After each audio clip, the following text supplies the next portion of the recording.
Kali ini kita akan membahas bagaimana etika berkendara bagi kita yang mengemudikan kendaraan saat akan belok. Jadi ada aturannya. Jadi etika berkendaranya bagaimana, cara berbelok dan cara menyalakan lampu sen. Hal ini karena apa? Karena kadang kita berbelok itu kalau kita sudah tahu tujuannya enak, kita langsung bisa. Kalau tidak ada tujuannya atau kita tujuannya mendadak mau kemana itu, kalau kita langsung sen, nah nanti bahaya yang belakang. Oke, ini contohnya kita sudah tahu tujuannya, kita akan ke BRI contohnya. Nah, dari jarak minimal 30 meter ini kalau kita mau berbelok, minimal kita langsung dari jarak 30 meter kita sudah nyalakan sen. Oke, nyalakan sen kiri. Nah, jadi apa? Nanti dari yang di belakang, yang depan sudah mengetahuinya. Nah, contohnya gini, nah, kita berbelok langsung di tepi, ya, di bahu jalan. Ini untuk kalau kita sudah tahu tujuannya, enak. Makanya kalau kita sudah tahu tujuannya, kita mau menyalakan sen minimal dari 30 meter sebelum ke lokasi yang akan kita tuju, kita sudah bisa menyalakan lampu sen. Oke, lanjut lagi. Nah, sekarang bagaimana kita mau belok ke kanan saat di tengah-tengah? Sama, nah, minimal mungkin tujuan kita ke ini aja, ke SD atau kayak ini lah. Dari jarak 30 meter kita harus sudah menyalakan lampu sen. Kita nyalakan lampu sen kanan. Nah, kita berhenti di sini dulu. Ini kalau tujuan kita ke SD, ini contohnya sekolah. Nah, kita tunggu dulu biar kendaraan dari depan kosong. Kalau sudah kosong, baru kita berbelok ke kanan semana yang kita tuju. Nah, contohnya seperti ini. Nah, kita ke sini. Apa tujuannya? Apabila kita menyalakan lampu sen dari jarak 30 meter sebelum ke lokasi, tujuannya supaya yang belakang kita atau depan kita itu tahu bahwa kita akan berbelok, jadi bisa mengurangi laju kecepatannya.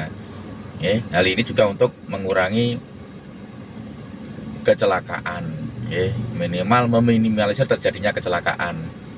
Dengan tujuan kita etika berkendaranya yang benar. Jadi kita kalau mau berbelok saat sebelum menyalakan lampu sen, minimal kita juga lihat situasi arus lalu lintas dari depan, belakang, samping kanan, samping kiri. Lah, ini makanya nanti kita gunakan spion, kaca spion yang tengah ini kan nanti untuk lihat yang belakang, spion kanan kiri juga ngelihat belakang. Jadi kalau memang belakangnya itu kosong ataupun rame, belakangnya itu pelan, kita langsung nyalakan sen nggak apa-apa. Yang jadi masalah nanti kita asal belok secara mendadak langsung menyalakan lampu sen dari jarak dekat, itu bisa terjadi tumburan atau kecelakaan. Oke, lanjut dulu. Nah, itu tadi seandainya kita sudah tahu tujuan yang akan kita tuju. Bagaimana Pak kalau cara berbelok bagi kita istilahnya mendadak, kepengen ke tempat itu, kita coba.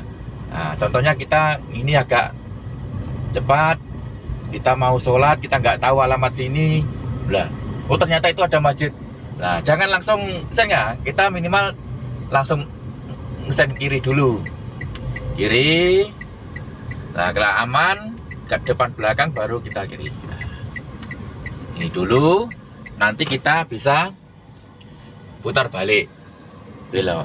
Jadi tidak langsung harus menyalakan lampu sen berhenti dadak, karena enggak, kita harus gini dulu baru belok.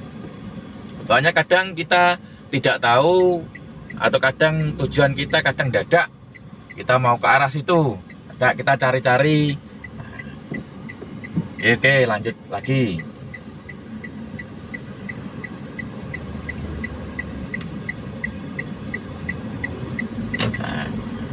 Kadang seperti itu, kita di jalan kita juga ada kepentingan lain. Kadang mungkin kita dalam rombongan mungkin ada, atau kita sendiri kadang keblek pipis ya, kita kan pasti kan mau cari pom atau bagaimana lah, gitu. Harus hati-hati saat berbelok mendadak. Kita tetap harus lihat arus yang dari belakang kita, juga harus di depan kita. Jangan langsung berhenti mendadak, menyalakan lampu sen mendadak. Jangan, tetap patuhi aturan lalu lintas ya. Tetap jangan langsung berhenti, tetap kita mengurangi laju kecepatan, lalu nyalakan sen kiri, kita berhenti dulu baru putar balik kalau tujuan kita yang oke. Karena apa? Karena pengguna jalan raya ini bukan kita saja ya, pengguna jalan raya itu banyak. Jadi kalau kita asal main rem mendadak, main berhenti mendadak, baru langsung putar balik mendadak, kasihan nanti yang belakang tidak bisa menghindar, akhirnya terjadi kecelakaan lalu lintas. Nah, kadang kalau kita tidak tahu alamat yang kita tuju, kita masih tanya-tanya. Nah, kalau kita tanya-tanya, kita harus pelan. Atau kadang sudah ditunjukkan oleh orang lain, kita masih mencari-cari. Nah, contohnya ini, oh ternyata SD-nya ini.